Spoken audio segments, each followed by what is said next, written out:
भर में मिलावटी चीजों को लेकर अभियान चल रहे हैं। उसी के साथ राजस्थान में शुद्ध के लिए युद्ध राजस्थान के मुख्यमंत्री की ओर से चलाया गया है। उसी के तहत अभी काफी सारे सैंपल लिए गए हैं जोधपुर में, और मिलावट को किस तरह से चेक किया जाता है। अभी हम पहुंचे हैं जोधपुर की लैब में, जहाँ पर इस लैब में मिलावटी चीजों की जाँच की जाती है। शुद्ध देसी घी, तेल और जितनी भी खाने पीने की चीजें होती हैं उन सबके सैंपल जो सरकारी तौर पर लिए जाते हैं, उनकी जांच यहाँ पर होती है। और जांच के बाद ही उनमें क्या क्या पैरामीटर्स मिल रहे हैं उसके बारे में यहाँ पर जानकारी देते हुए उसके बाद उसको पूरी जानकारी दी जाती है। अभी हमारे पास है डॉक्टर रवि शर्मा, इन्हीं से बात करेंगे कि किस तरह से जाँच होती है, क्या क्या होता है। अभी माननीय मुख्यमंत्री महोदय द्वारा जो शुद्ध के लिए युद्ध अभियान चलाया जा रहा है, राज्य भर में उसके तहत काफ़ी सैंपलिंग की जा रही है। जोधपुर संभाग की अगर मैं बात करूं तो करीब 400 से ऊपर सैंपल इस अभियान में अब तक प्राप्त हो चुके हैं, और 200 सैंपल से ज़्यादा सैंपल्स की रिपोर्ट अभी तक जारी की जा चुकी है। इन सैंपल्स में जो फेलियर रेट आ रहा है वो मसालों में और घी में सबसे ज़्यादा आ रहा है। अभी मैं आपको एक एग्जांपल लेके घी के बारे में बताऊंगी कि किस तरह से सैंपल प्रोसेस किया जाता है।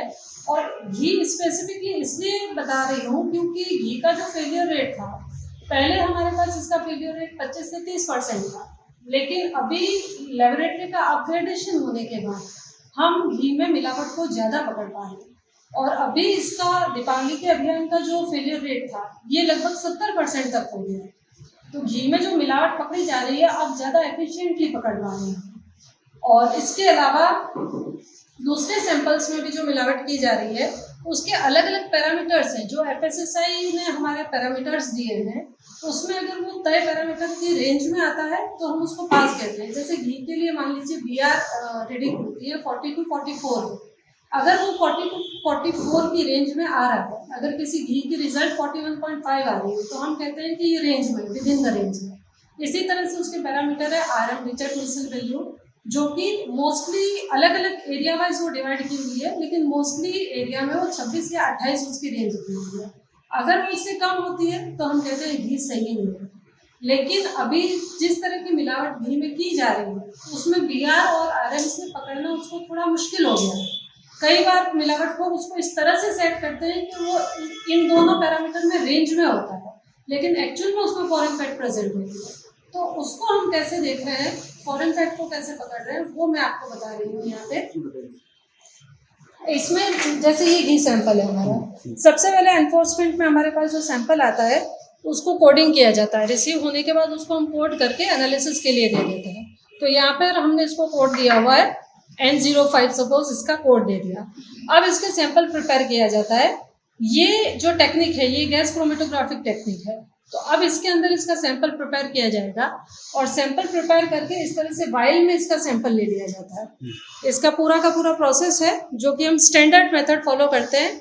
ये भी मैं बताना चाहूँगी कि जोधपुर ही नहीं, पूरे राज्य की सारे सरकारी प्रयोगशालाएँ अभी NABL द्वारा प्रमाणित की जा चुकी है।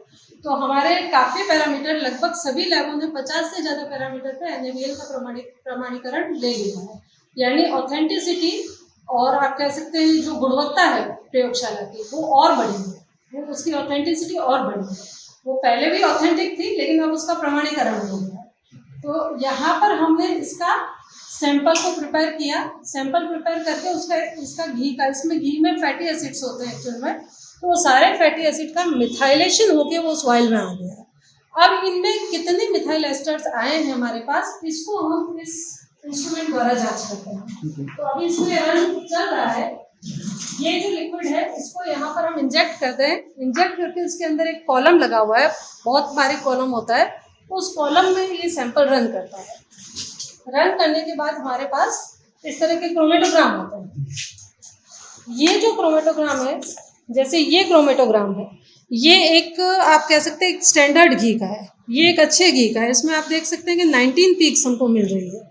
तो घी में कई सारे छोटे बड़े, हम ये कह सकते हैं घी जितने कंपोनेंट से मिलकर बना हुआ है वो सारे कंपोनेंट्स यहाँ पे आइडेंटिफाई हुए हैं।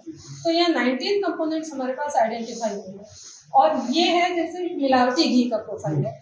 तो इस मिलावटी घी के प्रोफाइल में आप देख सकते हैं कि कंपोनेंट्स हमारे पास उतने नहीं हैं। ये जो कंपोनेंट्स हैं मिलावटी घी में, ये कंपोनेंट्स हमारे पास उतने नहीं हैं जितने कि उसमें हैं। इसमें जैसे मेन एक कंपोनेंट होता है, हम कहते हैं कि जो सिर्फ घी में ही मिलता है, दूसरे फैट्स में नहीं मिलता है, जैसे ब्यूटारिक एसिड है सपोज। तो जो स्टैंडर्ड घी में है, इसमें ब्यूटारिक एसिड हमारे पास आ रहा है 3.54, लेकिन जो मिलावटी घी है उसमें आ रहा है 0.30, यानी उसमें कुछ ना कुछ अदर फैट मिली हुई है, और घी के अलावा किसी दूसरे फैट में ब्यूटारिक एसिड नहीं होता है।